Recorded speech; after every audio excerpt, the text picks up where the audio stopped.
to Quickies.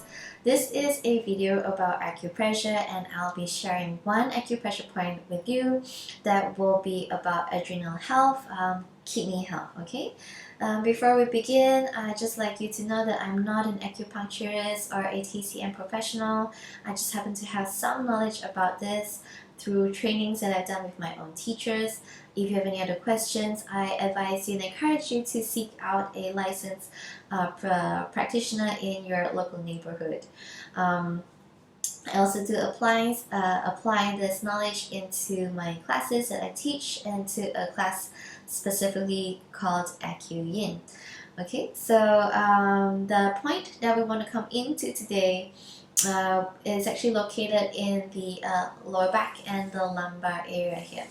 Now this point is a very important point to know. Everyone should know this. This is for really good general health overall, and according to Chinese medicine and understanding, this point is where we kind of like store the essence of our life force here, okay, what we call our jing. So this point is called Shen Shu, and it means kidney point or kidney hollow, which is why this particular point kind of just governs and regulates the amount of energy and qi that is going. And we're not talking about the kidney organ per se, but we're talking about the kidney system, right? In Chinese medicine and understanding, it's always about the entire body system. It's always in harmony with one thing or another. It's never standing alone by itself. Okay, so this point is really about kind of replenishing or regulating that jing in the body. When you feel that you're a little bit tired and a little bit low, kind of weak and fatigued easily, it's usually to do with the kidney meridians. If you are in Asia, and I think particularly in Southeast Asia especially, we have this thing called Brand's Essence of Chicken. If you know it, it's this little bottle that is filled with black liquid, like a soup that you drink. It is that is what it is, right? This is that is the chicken essence, and we have our own essence. So according to understanding in Chinese families, whenever you feel kind of low and you need to replenish the body, usually we take things like Brand's Essence of Chicken, or maybe your meishu, things like that, to help what we call bo fan, right? To replenish and renew kind of like the battery in the body this way. So I will kind of show you where this spot is, okay, this particular acupressure point. You can either come up to a standing position or you can do it kneeling. That's absolutely fine, okay?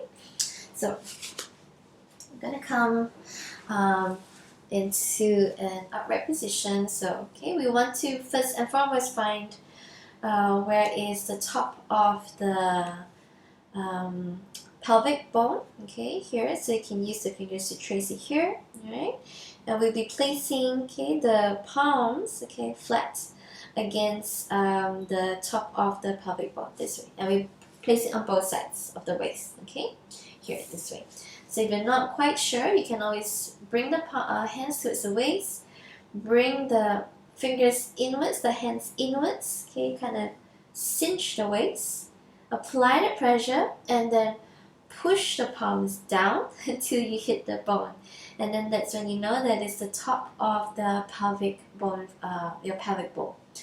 So then from here, okay, slowly draw the thumbs backwards and behind to the thumbs meet. And where the thumbs meet, okay, keep the hands here, right, where the thumbs meet here, okay. This will be usually the L4, L5 area here. You can maybe lean forwards to the front, because for some of us, maybe the bone, the spine is really small. It doesn't protrude out much, so we can't quite feel it. But you want to be able to feel, okay, so round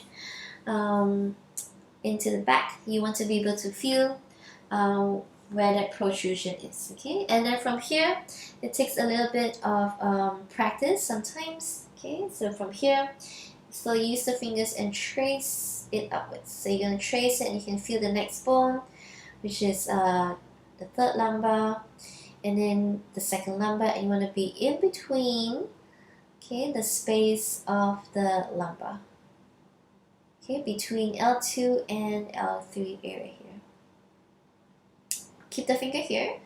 There's another way to find it if this is a little bit tricky, okay? So from where the finger is, again, bring the thumbs towards each other here, then hands out by the sides here, okay, alongside of the waist. And then this time you trace and draw the fingers forwards into the front till the fingers meet. And usually it will be right at the navel space, the belly button here, okay? So this could be another way to locate where your L2 and L3 is.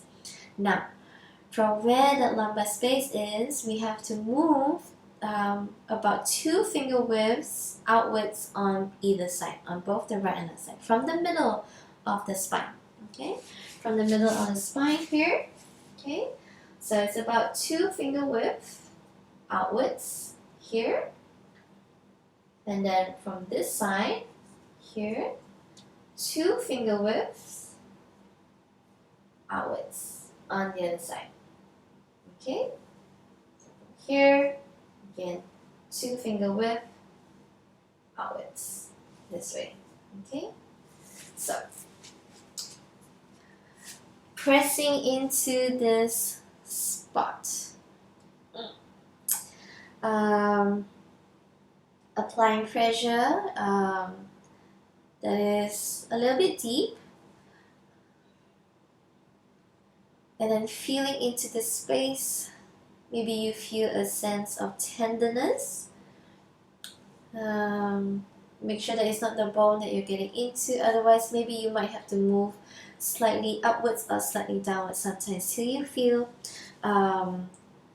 you can feel it once you found the spot, and once you press into it, you feel a slight change in terms of the sensation. Okay, it's a different feeling altogether.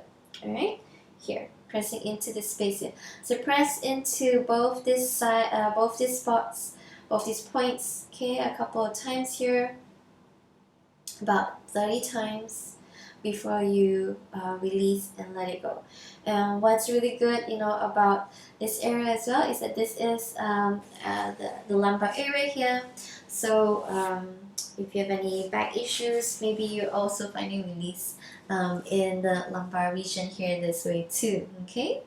What's also interesting about this particular point is that if you're a yogi, it is actually remember, if you trace it to the front, remember it's at the navel space, and if you trace it back and behind, to the spine, this is where your third chakra is.